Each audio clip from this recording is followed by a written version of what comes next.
it's Melanie, and today is Wednesday, I think. And today I'm going to be doing a video that I was tagged to do by Skylar over at Skylar Aesthetics, and I will link her version of this video down below, so thank you, Skylar, for tagging me. And this is the secret diary of a YouTuber tag. I've only seen one other person besides Skylar do this. Sorry, I have an eyelash that's like... What are you doing? Go to your home. One other person do this, and it was Marnie, Miss Gold Girl. So I'll try to tag some people down below in the description box. So check down there and see if I tagged you. I will also list the questions for you. So let's get started. So how long have you been on YouTube? I've been watching YouTube a lot longer than I've been making videos, but I started making videos back in May of 2010. So it's been a little over 4 years now. At what point do you think you'll stop?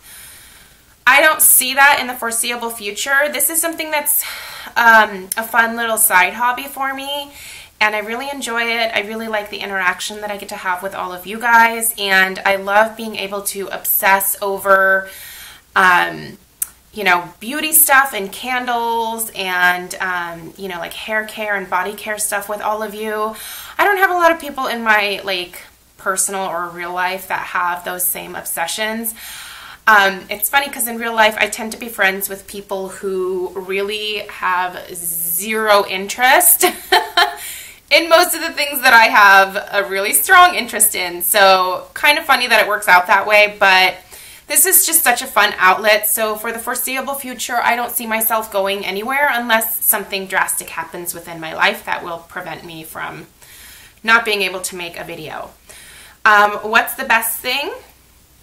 So the best thing is obviously the interaction that I get to have with all of you guys. I think that's probably going to be most everybody's answer to this question, but it really is what sort of keeps me going. I certainly am not becoming rich off of making YouTube videos, and the amount of time that I put into it and the time, like, you know, with the comments and stuff like that. It's really truly about that interaction, and that's what I find really enjoyable about all of this. You know, and then I've also had some really great opportunities to work with some companies and review their products, and I've been able to find some really great new companies that, like, I hadn't probably had seeked out otherwise. So that has also been a really awesome thing. I will totally fess up to that. The worst thing, and what do you do to make it okay? Again, I think everybody's gonna have the same answer to this. It's the crappy comments that you get from time to time. I get them, you know, maybe a couple times a week. They don't, like, bother me to the point where, like, it makes me depressed or anything like that. Like, I always kind of wonder, like, what motivates someone to just leave a crappy comment. I am very block and delete happy. If someone decides to leave a nasty note, you know, I just assume that they're doing that to a lot of people, and in order to prevent them from coming back and doing that on a regular basis, I just block and delete them. I don't know if that's a smart thing to do or not.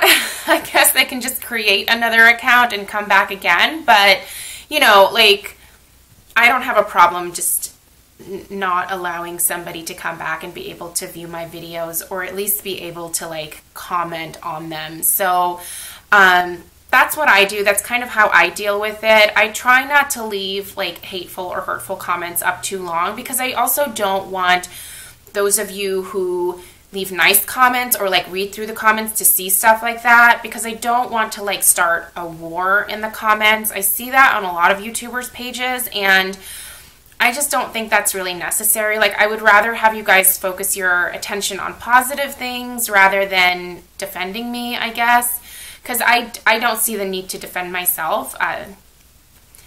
Usually, in most, I would say all of my videos, I haven't said anything that's terribly offensive or awful. So anyway, yeah. So I just block and delete and move on. I don't sit there and dwell on it too long. How many thumbnail options do you usually take? So I'm actually fairly new to taking thumbnail pictures. Most of you know that. I'm not the most technologically savvy person, I guess, that's here on YouTube. I'm pretty basic. Like, I don't do fancy editing. I will use the YouTube editor to like link certain clips together if I need to do that for like a follow me around video.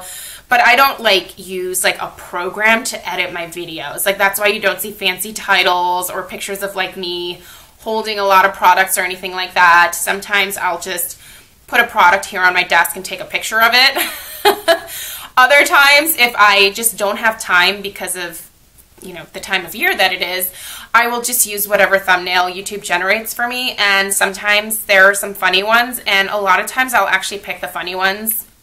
Not a smart thing to do, like in terms of like getting more subscribers, because most people actually choose to watch a video not only by the title, but also a lot of times by the thumbnail picture. I think that plays a huge role, so I probably do a disservice to myself in some ways, but most of the videos that I put out there are for the subscribers that I already have, and if I happen to get a new one from it, great, but you know, I don't live my life just to like get subscribers on YouTube, if that makes sense.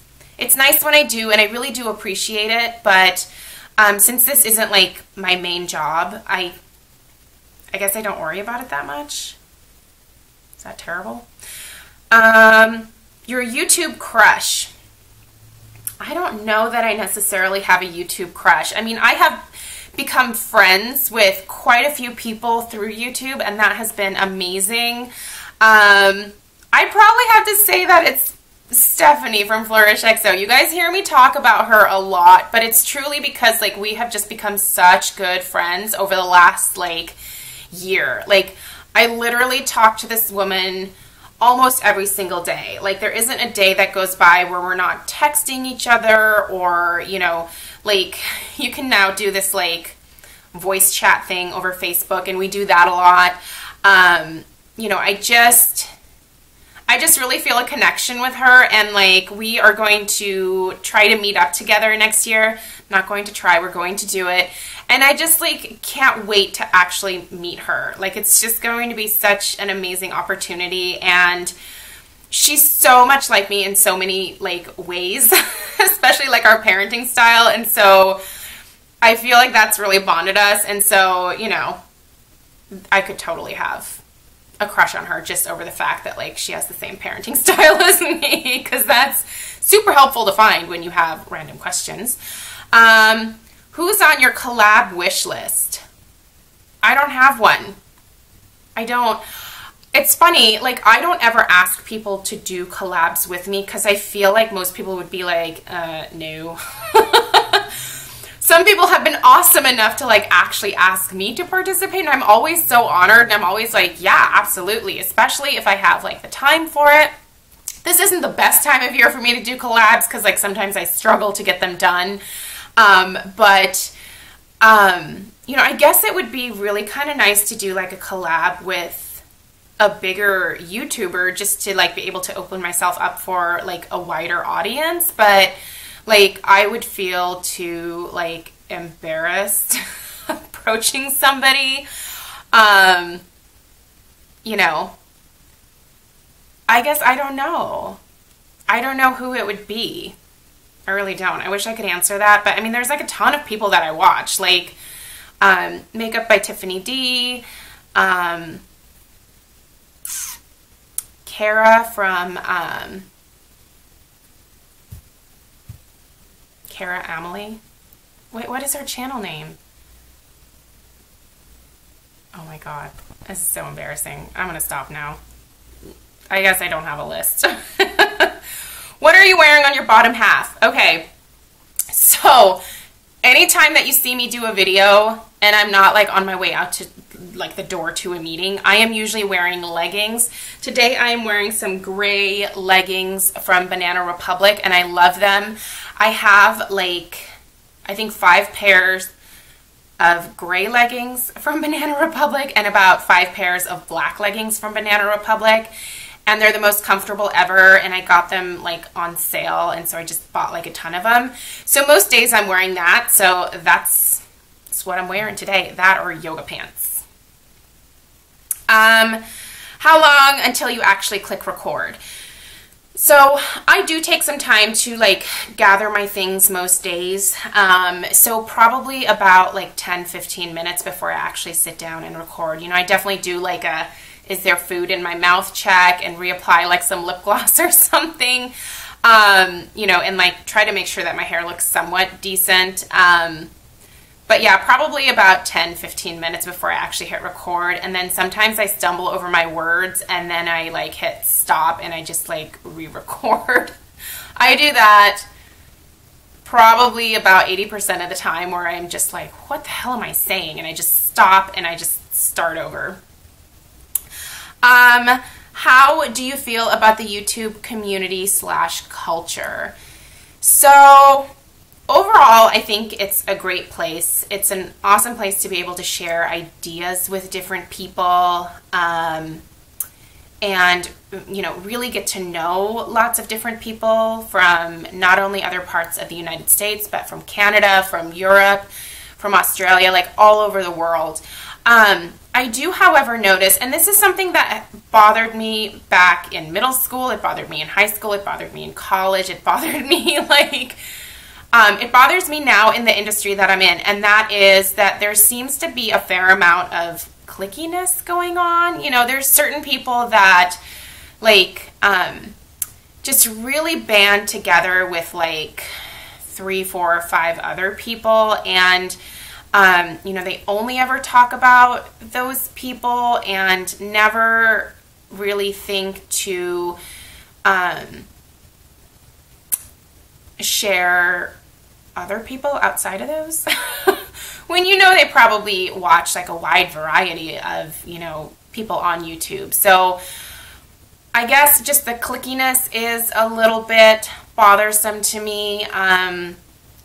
I don't believe in being like super exclusive. I mean, I know a lot of people have like people that they just really connect with. Like I really connect with Stephanie, and then like a couple of other people, but you know, I try to sometimes do like the share the love type videos. I really, once fall rolls around, I want to get going on those again on a more regular basis. But I really like doing stuff like that, because I think it's, if you have a larger platform, I mean, what an amazing opportunity for you to be able to do something nice for somebody else. I just think that's the kind thing to do, and something that you should do, not to make yourself feel better, but to make somebody else feel really good, you know, because there has been nothing greater than for me to like watch a video and have somebody like say something nice about me, and it's totally unexpected, you know, like it always makes my day, and it's just such a great feeling. And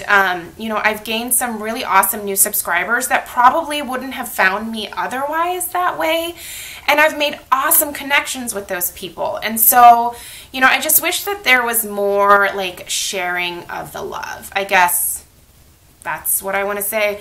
But overall, I think it's a great place. There's obviously some negativity from trolls that go around and try to like knock people down. But, I mean, you're going to have that anytime that you put yourself out there. So, what's your secret to a successful YouTube channel? That's a funny question, because really, I don't think that I would have a channel that's considered crazy successful. I'm happy with where I'm at, but it has taken me almost 4.5 years to get to just over 5,000 subscribers. So that's definitely not like, you shouldn't be taking advice from me on what to do, because clearly I don't do all the right things. Like, my channel growth is very slow. It's not steady in any kind of way. On some days, like, I'll get like 10 subscribers, and then other days, like, I will go for like weeks at a time where I don't get a single new subscriber. And that is largely due in part to the fact that some of my videos, like I will forget to do like the tags in the bottom, or I don't fill out the description completely, you know, like in the description bar. Like that's how people find your videos, you know, is you have to use keywords, you have to use good thumbnails, you have to, you know, be really, really super good about networking. And that's the one thing that I would say that I struggle with a little bit. You know, you do have to support other people and comment on their channels, but because of my work schedule during this time of year, it doesn't allow me to like sit there and like make a comment on every single person's video that I watch. I watch a ton of YouTube videos because I have them going all day long while I'm either emailing clients or doing my housework, or while Stella is napping and I'm just kind of like taking a moment to sit there and like stare at the wall. You know, it makes me feel like there are other adults in the house to have beauty videos on in the background. And, you know, I pick up some great information and tips along the way that way. But, like, I usually don't comment because I'm, you know, like going from video to video. So I'll do like the thumbs up, but then I forget that like it's nice to like say to somebody, thank you for the information in this video. It was fabulous, or you looked amazing today.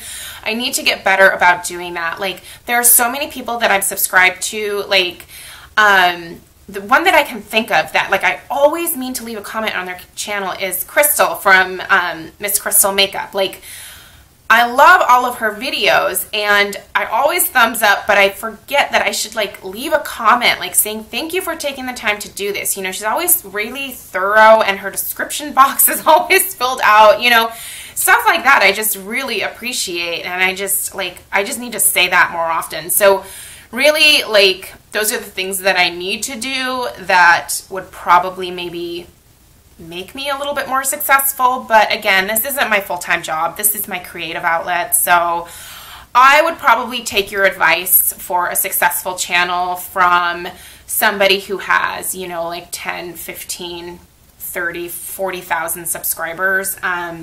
You know, and there's a lot of people that, like, there's this one girl that I just started watching a few weeks ago. I won't say who she is, but she had like maybe like 3,000 subscribers, and she's fantastic, like just amazing. And she like blew up like crazy and now has like almost 300,000 subscribers, like just in a matter of like weeks. Like those are the people that you need to take advice from, not this guy. So anyway, who do I tag? I'm going to list below who I tag because really my brain is not going to allow me to like pull up who I want at this very minute. So check down below. Again, questions will be down there for you people that are tagged, or even if you're not tagged, do it anyway and let me know that you're uploading this video. So anyway, let me know if you have questions down below. Hope you guys are having a fantastic week, and I'll see you in my next video. Bye.